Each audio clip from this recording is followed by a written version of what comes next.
Wir schauen uns jetzt den Kühler an, der während der Fahrt von Freeport nach Austin undicht wurde. Wir dachten zunächst, der Kühler ist irgendwo undicht, weil man nichts gesehen hat, wo das Öl rauskommt. Stellte sich aber raus, es ist ein Anschluss, den konnten wir unterwegs nicht abdichten, deshalb haben wir diesen Kühler überbrückt. Und ich baue den jetzt mal aus und schaue mir das an. Das ist ein zusätzlicher Kühler, also es war jetzt nicht so schlimm, dass er überbrückt wurde. Die zwei Aktivlüfter sind auch noch gar nicht verkabelt, also war für die Fahrt völlig unspektakulär. Das Getriebe würde auch nicht überhitzen. Da ist vorne noch ein riesiger Aftermarket-Kühler. Also alles gut, wir schauen uns das jetzt mal an.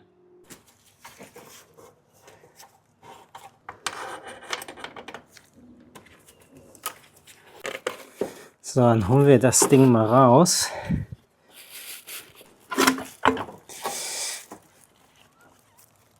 Und hier sieht man so ein bisschen die Halterung, die wir für den Kühler gebaut hatten. Denn ursprünglich war hier der Luftfilterkasten. Hier seht ihr einmal, ist jetzt alles ölig und eklig. Die Halterung, das ist aus dünnem Blech, hier etwas dicker gebaut. Das ist alles sehr stabil.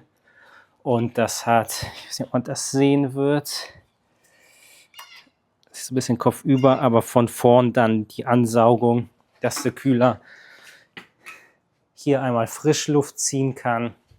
Die Lüfter ziehen das von unten nach oben durch. Nach oben hin haben wir tatsächlich jetzt noch irgendwie keine Lösung gebaut, dass da in irgendeiner Form Luft ausströmen könnte.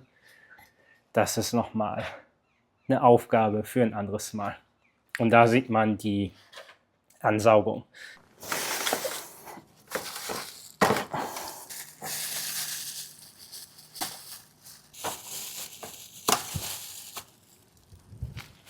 So, die Undichtigkeit, ich kurz überlegen, müsste hier sein.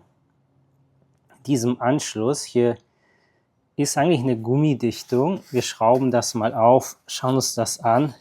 Aber vorher machen wir das alles mal etwas sauber. Hier und dort ist noch mal so ein bisschen Öl. Das Öl aus dem Kühler kippen wir hier mal in diese ameiseninfizierte Flasche oder Kanister. So, das meiste haben wir jetzt raus. Das Ding schrauben wir jetzt ab und ich sehe schon die Dichtung. Ich weiß nicht, ob man das hier kennt. Ich glaube, ja, drückt sich hier auch schon raus. Wir hatten diesen Anschluss nochmal fester gezogen. Es hat natürlich nicht abgedichtet. Wir machen das auf und schauen uns das mal an.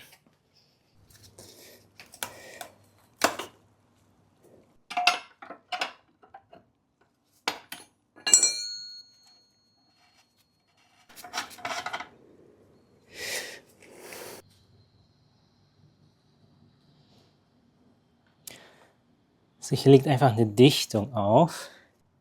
Ich würde sagen, wir schrauben es einfach wieder ran.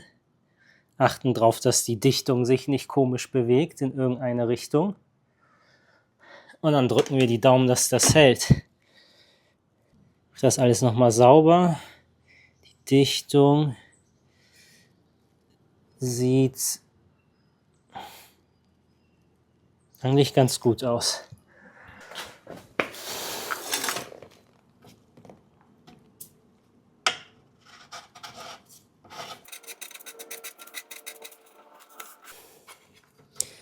Ja, jetzt hat die sich auch wunderbar reingesetzt.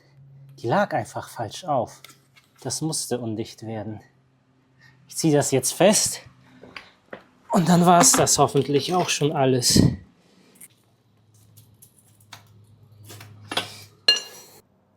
Ja, jetzt sitzt das alles schön und gut. Das war wohl der Grund.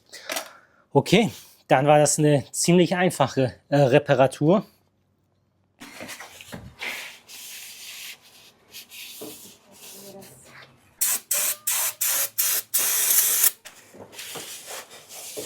Bevor wir den Ölkühler wieder einbauen, machen wir das Klimasystem einmal auf. Denn wie ihr schon gemerkt habt, wir sind Experten auf YouTube-Niveau.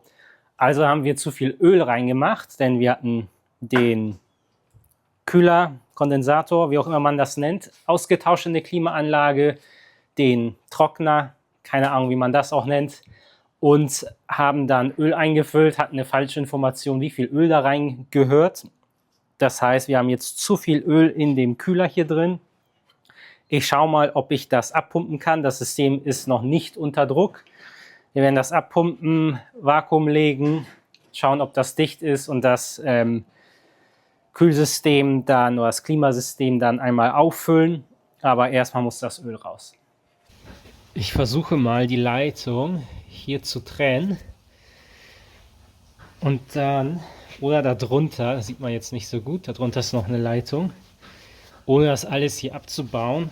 Und dann habe ich eine kleine Pumpe, eine Handpumpe, mit der ich versuchen werde, das einmal abzusaugen. Und jetzt einmal die Klammer ab.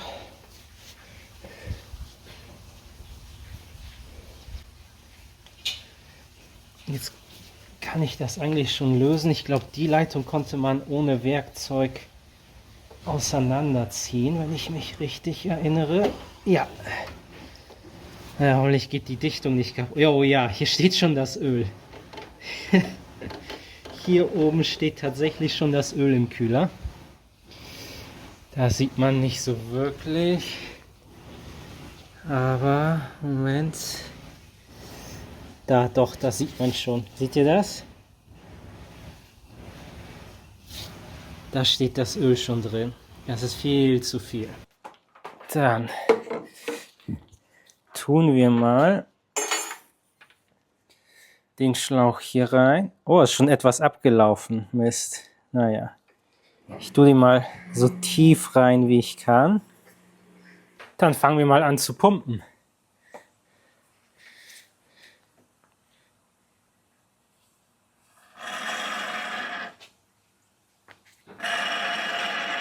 Oh, es wirkt so, als ob ich mit einem Pumpstoß das schon leer gesaugt habe. Ist ja nicht so cool. Ich pumpe mal weiter. Bisher ist noch nichts rausgekommen.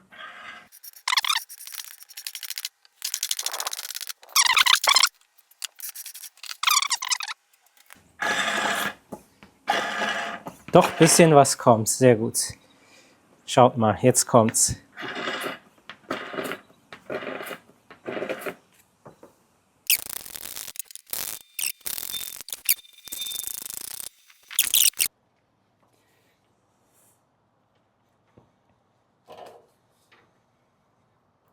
Oh wow, ich habe den Schlauch ein gutes Stück reinbekommen. Sind das 30 cm? Ich mache das wieder zu. Hoffen wir, dass die Dichtung weiterhin fit ist. Klammer wieder rauf.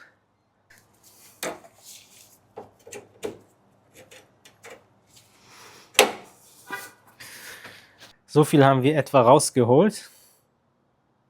Plus das, was im Schlauch ist und das, was ich hier durch die Gegend gespritzt habe.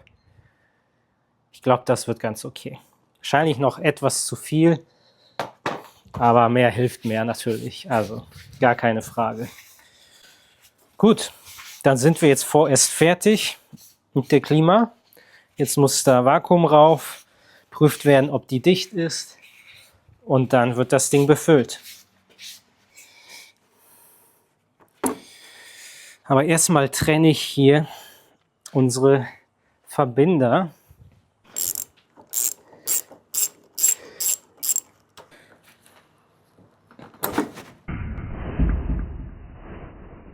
So, Schlauch Nummer 1 ist ab. Tue ich schon mal hier rein. Zack.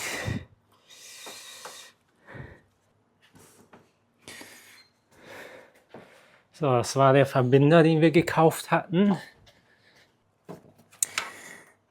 Dann setzen wir den Kühler mal auf seinen Halter. Das ist hier alles immer sehr, sehr eng.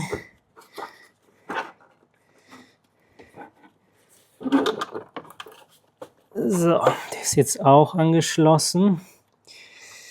Ich ziehe jetzt beide fest. Positionieren wir den mal. Wir starten das Auto und schauen, ob der Anschluss jetzt dicht ist.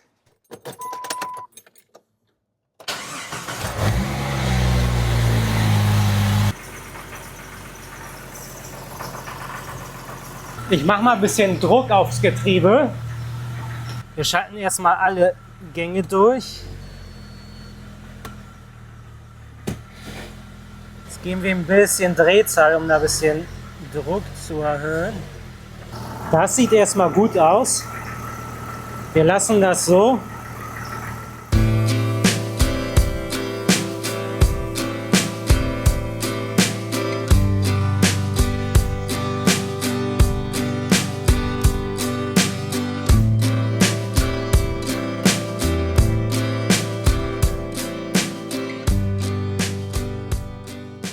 Wir haben jetzt unser Essen bekommen. Guckt euch mal diese Tacos an.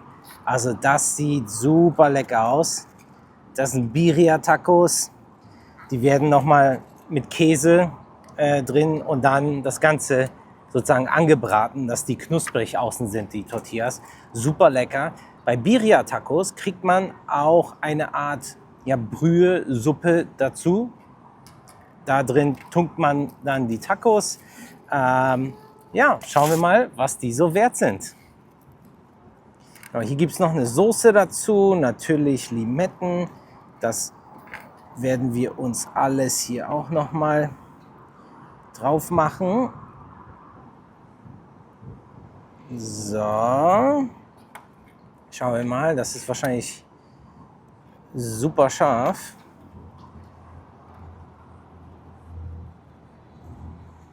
Okay, wir machen es trotzdem mal.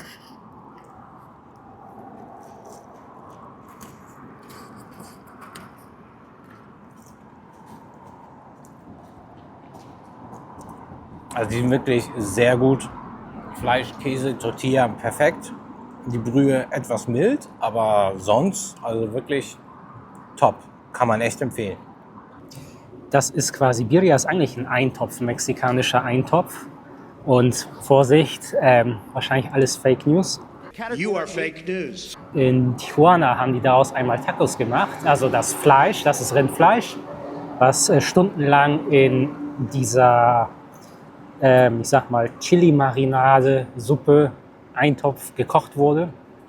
Also diverse Chilis drin. Und genau, die haben das einfach auf die Tacos gemacht mit Koriander, Zwiebel, dann Oaxaca Cheese drauf, also Oaxaca Queso, so ein mexikanischer heller Käse, so ein String Cheese. Und dann wird das in dem Fett von dem Eintopf nochmal angebraten. Und dann wird das super knusprig und auf Mais-Tortillas. Und das schmeckt einfach unfassbar gut. Das ist schon ein bisschen schwer und fettig. Aber die mexikanische Küche ist ja oft so.